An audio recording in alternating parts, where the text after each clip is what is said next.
Morning guys! Heading na tayo ngayon papuntang Amsterdam. Pakita ko lang sa inyo ang aking room. Nabook ko to sa booking.com. 69 euro I think. Yan. Double bed. Yan. Hindi ko na ayusin kasi paalis na rin naman. Check na lang kung may naiwan pa. Wala. Pakita ko sa inyo yung kabuuan ng room para may idea din kayo. Dito lang to sa Cologne, likod ng katedral. Ito yung pinaka main door. Ito yung bathroom. Ayan. Ito yung shower room. Ayan. Tama lang siya. Pang couple, pang single. Tapos salamin dito. Tapos may TV. May bintana. Ayaw ko bakit may timba dyan. Basurahan siguro yan. Yan. Yan. Actually, ang unang book ko talaga ay hindi dito. Hostel. Kaya lang naisip ko, 6 katao at saka 8 kayo na sharing sa loob ng room. Naisip ko, ako yung naliligo, nagbo-blower, nag-a-iron ng hair ko. So, parang gusto kong kumuha ng single. At saka magkano yun? 40 euro. 269 euro. Alone ka pa. O, diba? Hindi na. Not bad na. Diba? Book lang kayo ng maaga.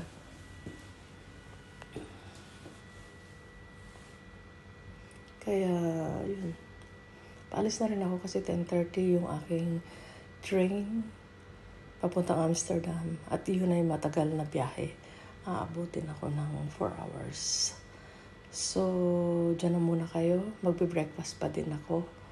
So, bye. Dito lang to sa likod ng katedral. Kaya accessible din siya sa train station. Bye!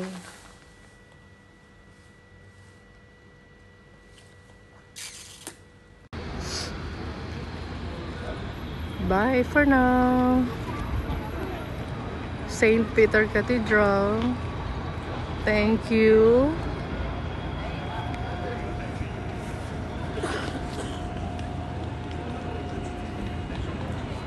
Highly suggested guys, may hotel, 3-star hotel. Napaka-accessible lang siya sa train station tsaka sa mga shopping mall.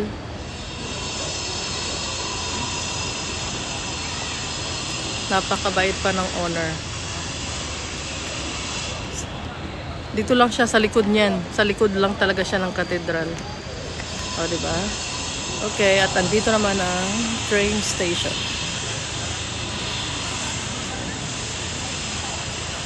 Pasok na tayo. 10:30 ang aking travel. So, may time. Time check is 9:25. May time pa tayo para mag-breakfast.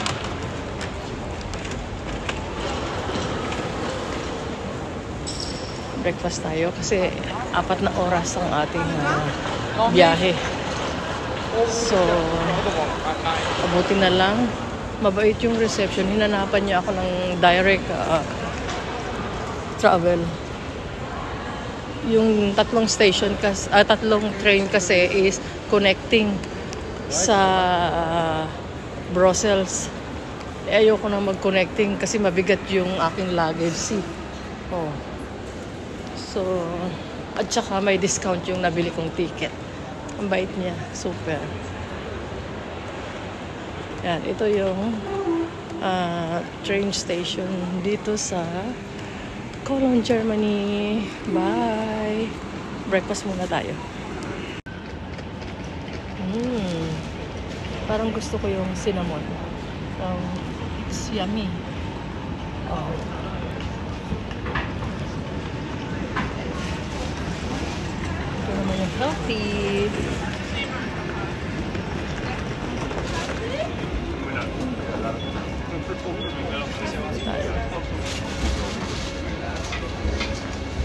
a la M y la L. Claro, yo sé dónde vas por. Plus cinnamon.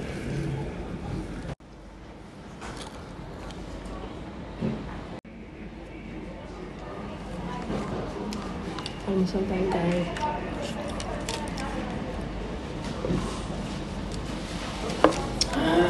Sa cinnamon.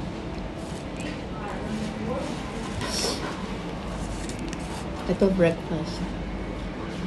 Bago ako makyat sa taas, kasi sa taas yung platform, bibili lang ako ng sausage kasi famous dito sa Germany yung sausage.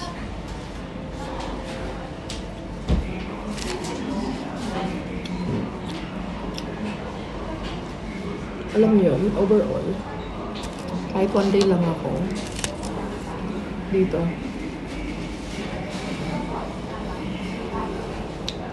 maano mo talaga, makita mo talaga yung vibes ng isang bansa. Kung boring, kung ano, kung maganda yung kanilang system. Pero ano, masasabi ko, aside sa maganda yung place, mababait naman yung mga halos na pagtanong ko ng mga German, mga Dutch. Never nagsungit.